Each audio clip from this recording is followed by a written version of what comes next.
আল্লাহ পাক বলেন ওয়ানুনাজ্জিলু মিনাল কুরআন মা হুয়া শিফাউন ওয়া রাহমাতুল লিল মুমিনিন। আমি আল্লাহ কোরআন নাজিল করেছি তোমাদের জন্য শিফা হিসাবে এবং মুমিনের জন্য রহমত হিসাবে। কোরআন হলো আমার আপনার জন্য রহমত।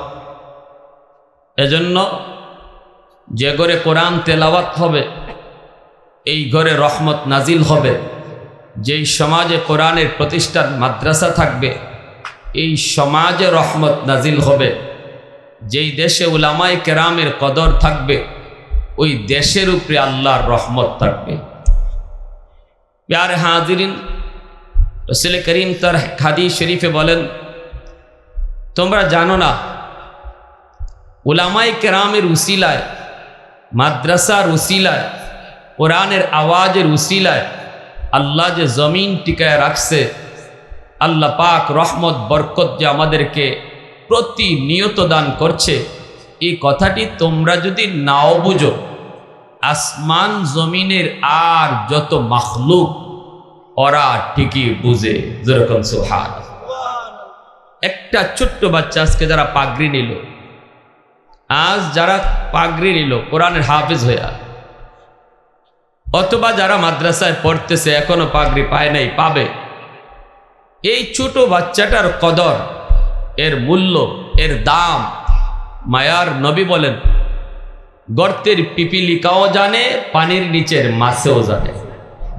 সুবহানাল্লাহ। যেরকম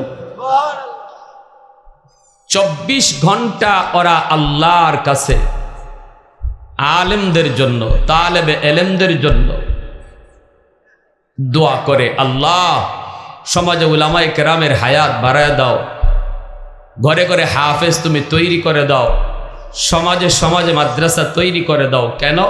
নবীজি বলেন কারণ মাসে জানে আলেম বাড়লে, হাফেজে কোরআন বাড়লে এই মাসের হায়াত আল্লাহ বাড়ায় দেবে। গর্তের পিপিলিকার হায়াত বেড়ে যাবে, গজব থেকে রেহাই পাবে। আল্লাহ আসমানি জমিনি গজব থেকে জমিনকে রেহাই দিবে।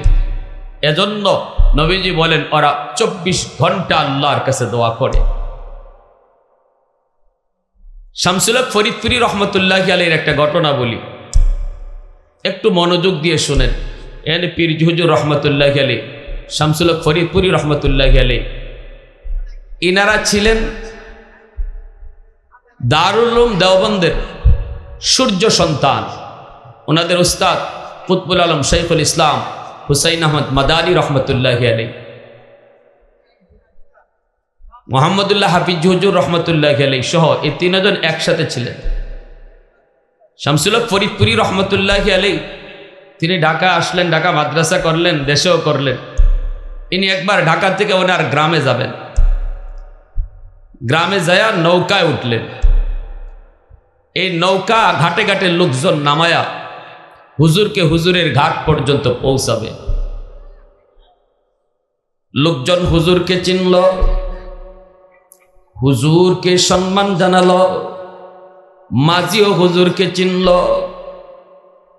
সামনের দিকে নিয়ে যায়। ঘাটে ঘাটে লোকজন নামে, মাঝি বলতেছে হুজুর নৌকা আপনার ঘাট পর্যন্ত যাবে, রাত যতটাই বাজুক আমি আপনাকে ঘাট পর্যন্ত পৌঁছে দেব। আমার জীবনের নৌকা, আমার জীবনের চাকুরি করা আর ব্যবসা করা আর এই ডিউটি করা সার্থক। আজ আমি আপনাকে আমার নৌকায় পেয়েছি। নৌকা চলতেছে, ঘাটে ঘাটে লোকজন নামতেছে, হুজুরও হুজুরের ঘাট পর্যন্ত যাবেন। সিদ্ধান্ত ফাইনাল। রাত বাজে 2টা, প্রচন্ড কুয়াশা, শীতের রাত। আল্লাহর ওলি হঠাৎ করে মাঝিকে ডাক দিয়া বলেন, মাঝি বাবা তুই আমাকে এই জায়গায় নামায় দে, আমি ঘাট পর্যন্ত নৌকা নিয়ে যাব না, এখানেই আমি নেমে পড়ব। বিশাল বড় একটা হাওর, হাওর পাড়ি দিয়া বাড়ি পর্যন্ত পৌঁছব রে, আমাকে তুমি এই জায়গায় নামায় দাও। মাঝি বলতেছি হুজুর এ কেমন কথা? রাত বাজে 2টা, প্রচন্ড কুয়াশা, কিছুই দেখা যায় না। আপনি একা একা হাওর পাড়ি দিয়া বাড়ি পর্যন্ত কেমন করে পৌঁছবেন? কেন আপনি এই সিদ্ধান্ত নিতেছেন? হুজুর বলতেছে, বাবা আমিও তো চেয়েছিলাম নৌকা দিয়ে বাড়ি যাব, সিদ্ধান্ত আমার ফাইনাল ছিল, কিন্তু কোনো এক অজানা কারণে এই জায়গাতেই আমাকে নামতে হবে।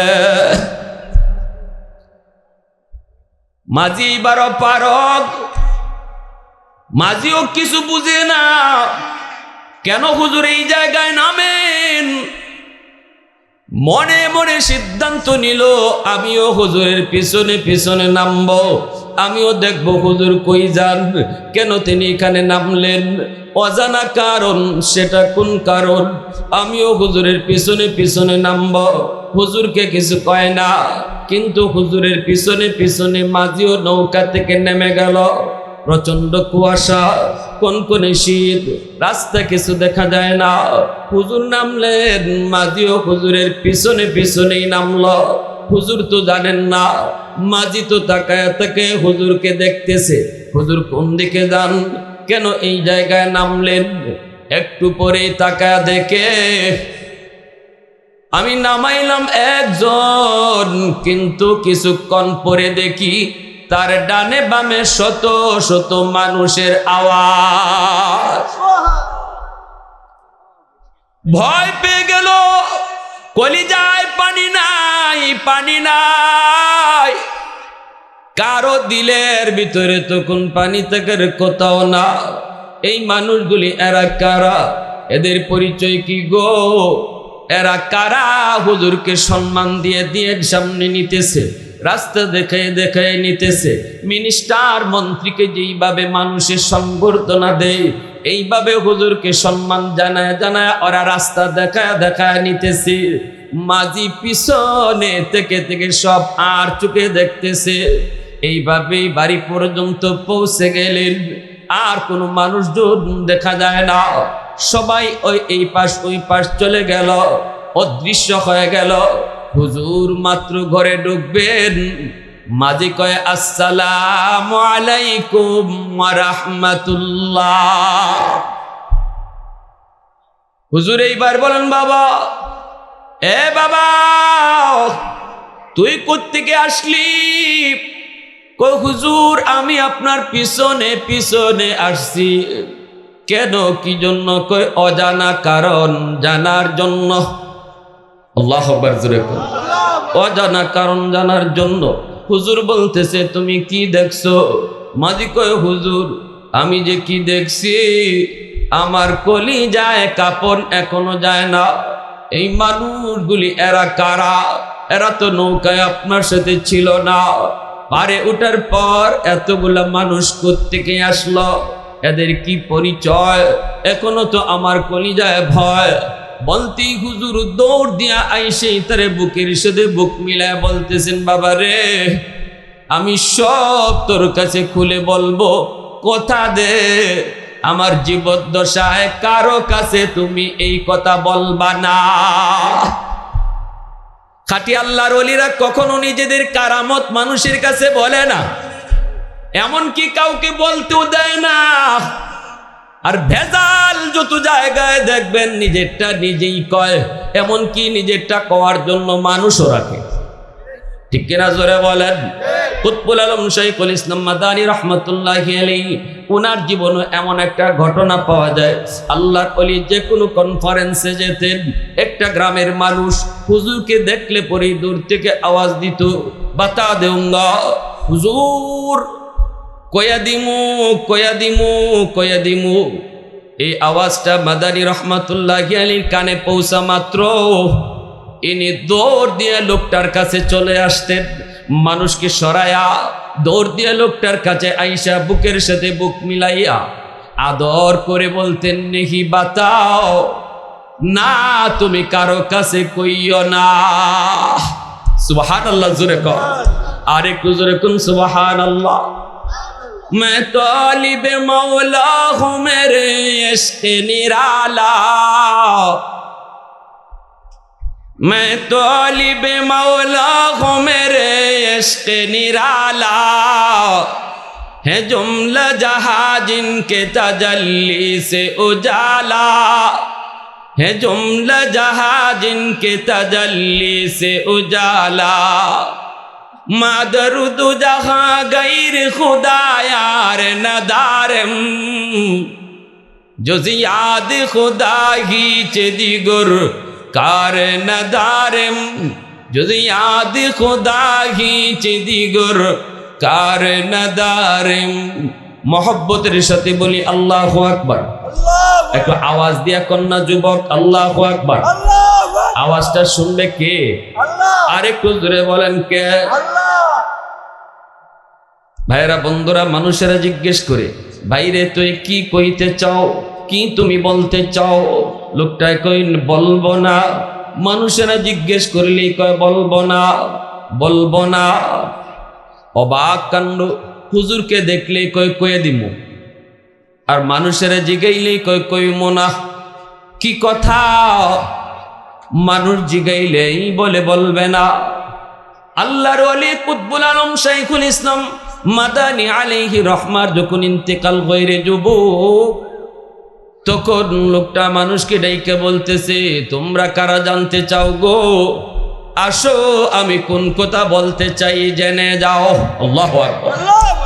এইবার মানুষেরা কয়, কি কি তুমি কইতে চাও, একটু আমাদেরকে কোন বলো।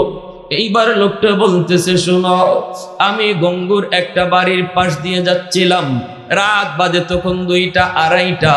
ওই ঘরের পাশ দিয়ে যখন যাই, হঠাৎ করে আমি শুনতে পাই ঘরের ভিতরে একজন মানুষের জিকিরের আওয়াজ, জিকিরের আওয়াজ। ওই জিকিরের আওয়াজ কিছুক্ষণ পরে দেখি আর একজন মানুষের জিকির নয়, ঘরের ভিতরে শত শত মানুষের জিকিরের আওয়াজ। একটু পরে তাকায় দেখি ওই মানুষটারা জিকিরের সাথে দরজা জানালাগুলি জিকিরে শামিল হয়ে গেছে। আর একজন মানুষের আওয়াজ নয়, শত শত মানুষের আওয়াজ। এমনকি ঘরের দরজা জানালা পর্যন্ত জিকিরে শামিল। সাথে সাথে আমি দাঁড়ায় গেলাম, আড়ালে দাঁড়ায় দাঁড়ায় আমি শুধু দেখতে চাইলাম কে তিনি, কে সেই মহামানব, কে সেই আল্লাহর ওলি। একটু আড়ালে দাঁড়ায় রইলাম। আমার মনের ভিতরে ফজরের আজান পড়লে তো ইনি দরজা খুলবেন, এরপরে আমি দেখব ইনি কে। আজান হলে পরে আমি দেখলাম তিনি দরজা খুললেন। ওরে দুনিয়ার মানুষ, আমার দেখা যেই মানুষটা দরজা খুলেছিলেন তিনি আর কেউ নন, তিনি আর কেউ নন, ইনি হলেন কুতবুল আলম শাইখুল ইসলাম হুসাইন আহমদ মাদানী রহমাতুল্লাহি আলাইহি। সাথে সাথে হুজুর আমাকে বুকে জড়ায় ধরে বলতেছেন, বাবা তুই কি দেখছো? আমি বলতেছি, হুজুর আমি দেখে ফেলেছি, সব দেখে ফেলেছি। আমাকে বুকে জড়ায় ধরে বলতেছেন, বাবা কথা দে, কথা দি, তুই কারো কাছে বলবি না, কারো কাছে বলবি না, আমার জীবদ্দশায় কারো কাছে বলবি না। আমি হুজুরকে কথা দিয়েছিলাম, এরপর থেকে আমার দিলের ভিতরে হুজুরের প্রতি মহব্বত, হুজুরের প্রতি ভালোবাসা, হুজুরের প্রতি সম্মান এমনভাবে আমার দিলের মধ্যে বসে গেল। যখনই শুনতে পাই কোথাও হুজুর এসেছেন, আমি যদি হুজুরকে দেখতে না পাই, হুজুরের সাথে যদি বুক না মিলাই, আমার বুকের ভিতরে আগুন শুরু হয়ে যায়, তুফান শুরু হয়ে যায়। আমি যাই হুজুরের সাথে আমার বুক মিলানোর জন্য, কিন্তু তোমাদের কারণে পারি না। তোমরা কেউ আমাকে কাছে যেতে দেও না। এজন্য আমি একটা বুদ্ধি বের করেছিলাম, আমি দূর থেকে আওয়াজ দিব, বাতা দেউঙ্গা, কয়া দিমু, কয়া দিমু। এই আওয়াজ যদি হুজুর শুনতে পান, তখন আমার আর যাওয়া লাগবে না, হুজুর নিজেই আমার কাছে চলে আসবে। ভাইরা আমার, এজন্য বলতেছিলাম শামসুল হক ফরিদপুরি রহমতুল্লাহি আলাইহি তিনিও বলতেছেন, বাবারে ও বাবা তুই কথা দে আমার জীবদ্দশায় কারো কাছে বলবি না। কই হুজুর আমি বলবো না। এবার বলেন এই কারা? এরা কারা, কি এদের পরিচয়, কেন আপনার সঙ্গ নিল? হুজুর বলতেছে বাবা আমিও তো সিদ্ধান্ত নিয়েছি নৌকায় বসে বসেই বাড়ি যাব, ঘাট পর্যন্ত নৌকা যাবে, কেন আমি এই জায়গায় নামবো? সিদ্ধান্ত আমার এমন ছিল না, কিন্তু নৌকায় থাকতেই এই এলাকার জিন্নাতের সর্দার, এই এলাকার জিন্নাতের সর্দার প্রতিনিধি দল লইয়া নৌকায় আমার কাছে দেখা করে। সালাম বিনিময়ের পর জিন্নাত সর্দার আমাকে কয় হুজুর আমরা দীর্ঘদিন যাবৎ আপনার অপেক্ষায়, আমাদের ভিতরে বহু সমস্যা, আমরা সিদ্ধান্ত নিয়েছি আপনি যেই ফয়সলা দিবেন ওই ফয়সলা সবাই মেনে নিবে, অতএব হুজুর একটু দয়া করে নামেন, আমরা আমাদের সমস্যাগুলির সমাধান জেনে নিব আর আপনাকে রাস্তা দেখায়া দেখাইয়া বাড়ি পৌঁছায়া দিব। আগের বুজুর্গানে কেরাম যেখানে যাইতেন যাওয়া মাত্রই বহু বড় বড় দ্বন্দ্ব মীমাংসা হয়ে যেত। আমাদের সিলেটের শাইখে কাতিয়া রহমতুল্লাহ আলাইহি এরম আরেক পাগল মাদানী আলাইহির রহমান, ইনাকে ডাকাতের দলরা একবার আইসা কয় হুজুর আমাদের এলাকায় এমন এক দ্বন্দ্ব মারামারি হবে, খুনাখুনি হবে, হুজুর একটু দয়া করে যদি আপনি যাইতেন, গেলে পরেই মারামারিটা বন্ধ হয়ে যাবে আর খুন খারাপি হবে না। মূলত এদের উদ্দেশ্য ছিল খারাপ, এরা হুজুরকে মারতে চায়। কারণ কি? কারণ হলো হুজুরের কারণে ওরা গান বাজনা করতে পারে না, এক্সিবিশন করতে পারে না, যাত্রা করতে পারে না। যেখানেই যাত্রার আয়োজন হয় সেখানেই তিনি হাজির, আর হাজির হইয়েই যাত্রার প্যান্ডেল ভাঙ্গেন এবং আলেমদেরকে নিয়ে তিনি একটা বিরোধিতা করেন। এই কারণে সমস্ত ডাকাতের দল, সমস্ত গাঞ্জাখুরের দল, সমস্ত গায়ক গায়িকার দল এক হয়ে গেছে যে ওনাকে শেষ করে দিবে। প্রচণ্ড বর্ষা, আপনারা জানেন সিলেটে অনেক বড় বড় হাওর, ওই হাওরে যখন পানি হয় তখন বোঝা যায় কি পরিমাণ পানি। হুজুরকে বলল হুজুর আমরা নৌকা রেডি রাখছি, আপনি যত তাড়াতাড়ি আসবেন তত তাড়াতাড়ি মারামারিটা থামবে, নতুবা খুন খারাপি হবে। হুজুর দেরি করলেন না, বললেন তাড়াতাড়ি চলো, কারণ আল্লাহর ওলিরা মুসলমান মিথ্যা বলতে পারে এটা কখনো ভাবতেই পারে না। ঠিক কিনা জোরে বলেন? শাইখে কাতিয়া রহমতুল্লাহ আলাইহি ওনার কাছেও আগে যে যায় কথা বলতো এটাই বিশ্বাস করতেন। এরপরে যদি কেউ যায় বলতো হুজুর আগে যে বলছে এটা মিথ্যা কথা, ইনি বলতেন মুসলমান আবার মিথ্যা বলে কেমন করে? আর আমাদের কাছে মিথ্যার ফ্যাক্টরি। ঠিক কিনা জোরে কোন? মুসলমান মিথ্যা বলে কি কইরা? উনি নৌকা উঠে গেলেন, ডাকাতরা নৌকা শুরু করলো। বিশাল বড় হাওর দিয়া নৌকা নিয়ে হুজুরকে চলল। সুনামগঞ্জের হাওর, গত বছর আগের বছরে বন্যা হয়েছে, টের পাইছেন না কি পরিমাণ পানি?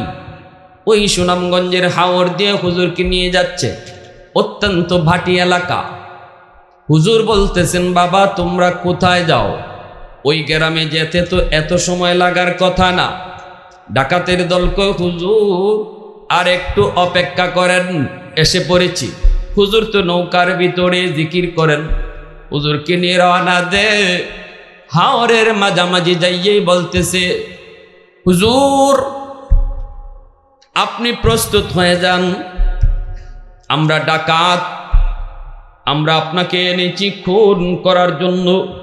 হাওরের ভিতরে আপনাকে মেরে লাশ ফালায় যাব, আপনার কারণে আমরা কিছু করতে পারি না। মনের যদি কোনো ইচ্ছা থাকে বলেন। আল্লাহর ওলি বলেন বাবা রে আমি তো তোমাদের কথায় বিশ্বাস করেছি, এখন তোমরা যদি আমাকে মারতে চাও অন্তত 2 রাকাত নামাজ আমাকে পড়তে দাও। আল্লাহর ওলি নামাজে দাঁড়ায় গেলেন, সাথে সাথে আল্লাহর সাহায্য নেমে আসলো। প্রচন্ড ঝড়, এমন ঝড় শুরু হলো হাওরের মাঝখানে, এমন ঝড় শুরু হলো নৌকা ডুবে যাবে অবস্থা।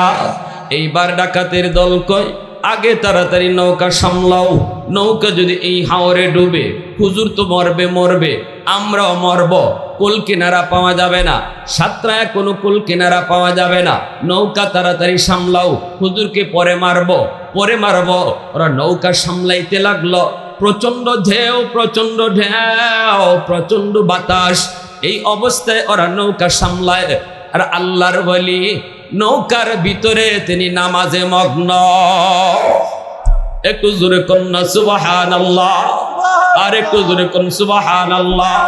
রাখে আল্লাহ, রাখে আল্লাহ। আল্লাহ যারে রাখতে চায় তার ক্ষতি কেউ করতে পারে না, আর আল্লাহ যারে ধরে কেউ তারে ছাড়াইতে পারে না। আজকে বর্তমানের ইসরায়েল যত পাওয়ারফুল হোক, যত বড় পাওয়ারফুল হোক, মনে রাখবা ফেরাউনও অনেক বড় পাওয়ারফুল ছিল, নমরুদও অনেক বড় পাওয়ারফুল ছিল, আল্লাহর ধরা থেকে বাঁচতে পারেনি। ঠিক কিনা জোরে এখন? আমাদের হামাস বীর বাহাদুররা অল্প সংখ্যক কিছু মুজাহিদ লইয়া তারা ময়দানে নেমেছে আল্লাহর সাহায্য লইয়া, আল্লাহর গায়েবী মদত তারা পাইতেছে।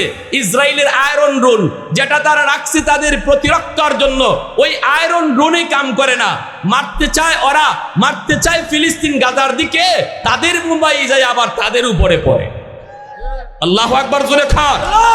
ইসরায়েলি সৈন্যরা কয়, হ্যাঁ আমরা কার সাথে যুদ্ধে নামলাম, ওদেরকে তো দেখাই যায় না, কোত্থেকে আসে আবার কোন দিকে যায়, হাওয়ায় মিলায়া যায়। এক ইসরায়েলি সৈন্য কয়, মনে হয় আমরা ফেরেশতাদের সাথে যুদ্ধে নামছি।